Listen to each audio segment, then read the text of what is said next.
Благодарам, почитуван председавач, почитувани колеги пратеници. Чудно малку, после 9 дена нешто ви текна. Не знам зашто така правите, меѓутоа не ви е прв пат. Почитуван, имам процедурална забелешка во однос на барањето на Социјалдемократскиот сојуз, односно денес колегите од Социјалдемократскиот сојуз побара да не се одземе правото на говор. Ова е насилен упад во демократијата. Но намерата да не замолкнете нема да ви успее, почитувани колеги. Деловникот во ниеден член не е прекршен. Дозволете да цитирам дел од деловникот, односно член 80 став 2 и 5, во однос на тоа што го барате. Иако многу колеги досега го кажаа, меѓутоа чувствувам потреба и јас тоа да го прочитам. Претресот трае додека не се истрпи листата на пратеници кои се пријавиле за збор. Пратеници се пријавуваат за збор во рок од 1 минута по отварањето на претресот.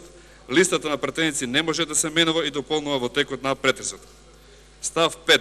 Председателот на собранието констатира дека претресот е завршен кога ќе се утврди листата на пријавени пратеници за збор е исцрпена. Мислам дека со тоа се кажува многу, а зошто вие сакате сето тоа да го извртите, не знам.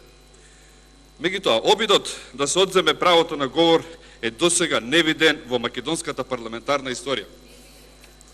Одземањето на моето право на говор, а и на моите колеги, не е само право кое да го одземате на нас, туку и на сите 455.000 гласачи кои го дадаа гласот за нас и на сите оние кои надор демонстрираат. Почитувани колеги од Социјалдемократскиот сојуз, сакам да ви поставам едно прашање. Зошто во недостаток на аргументи секогаш се обидувате на сила да ги решавате работите?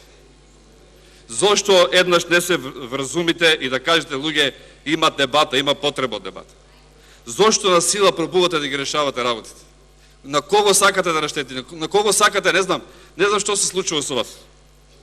Сакам јас да упатам апел, впрочем и така се зареков дека на секое моје излегување ќе упатувам апел и замолница до вас.